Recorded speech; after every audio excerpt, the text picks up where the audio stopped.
몸과 음식, 회복의 시간에서 배운 거담 치료를 받던 그 시기, 내 몸은 평소와는 전혀 다른 상태가 되어버렸다. 감염에 쉽게 노출될 수 있다는 이야기를 들었을 때, 처음에는 그저 막연한 걱정만이 들었다.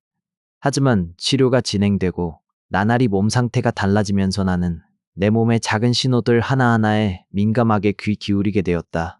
매 끼니를 앞두고 나는 자연스레 무엇을 먹어야 할지, 어떻게 먹어야 할지에 대해 신경을 곤두세웠다.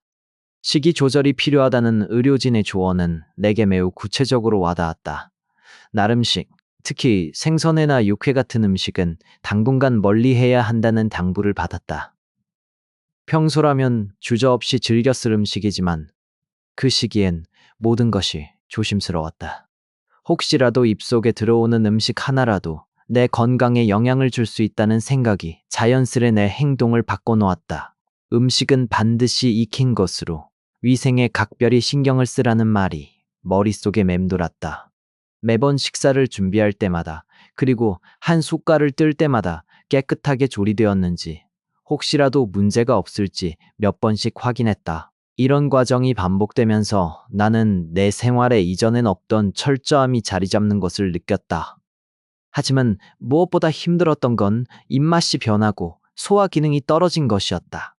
입에서 울렁거림이 올라오고 음식을 삼키는 게 평소처럼 자연스럽지 않았다.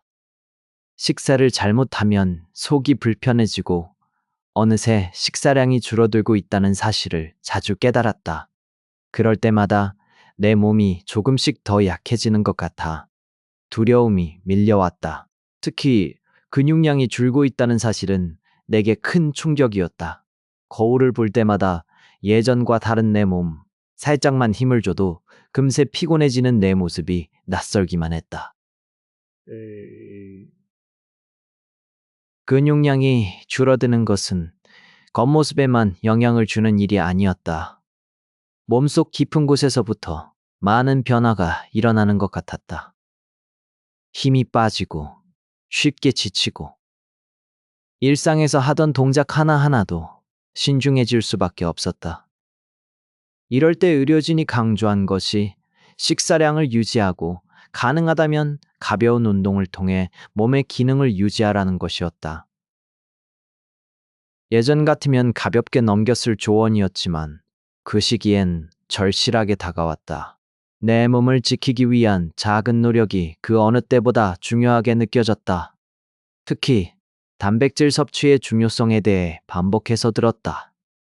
평소보다 50%는 더 먹으라는 말이 처음에는 부담스러웠지만 곧 당연하게 받아들였다.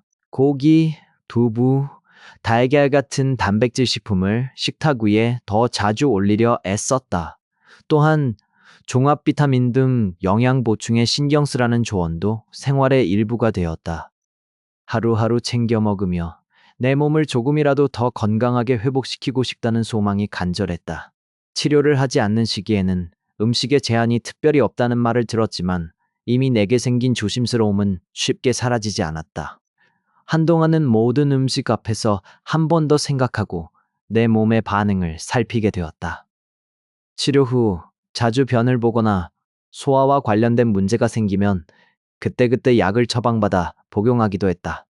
몸의 작은 변화 하나에도 예민하게 반응하게 된 것이다. 수술을 마치고 나면 몇 달은 몸이 회복하는데 온전히 집중해야 한다는 사실도 배웠다. 피곤하고 힘이 드는 일들은 최대한 피하고 오로지 내 몸이 다시 일어설 수 있도록 기다리는 시간. 그 시간은 속이 타들어갈 만큼 답답하기도 했지만 언젠가는 다시 정상적인 생활로 돌아갈 수 있다는 희망을 품을 수 있는 시기이기도 했다. 몇 달이 지나고 몸이 조금씩 회복되면서 나는 접차 예전의 생활로 돌아갈 수 있었다. 그 시간이 얼마나 더딜지라도 내 몸과 마음이 함께 성장하는 과정임을 깨닫게 되었다. 먹는 것, 움직이는 것, 쉬는 것, 모두가 내 삶에서 소중해진 시간이었다. 이처럼 암 치료와 회복의 시간 동안 나는 음식과 몸에 대해 새롭게 배우고 내 자신을 돌보는 법을 익혀갔다. 조심스러운 하루하루를 보내며 작은 변화에도 귀 기울이게 되었고, 결국엔 다시 건강한 나로 한 걸음씩 나아갈 수 있었다. 이 경험은 내 인생에서 잊지 못할, 그리고 앞으로도 소중히 간직하고 싶은 시간으로 남아있다.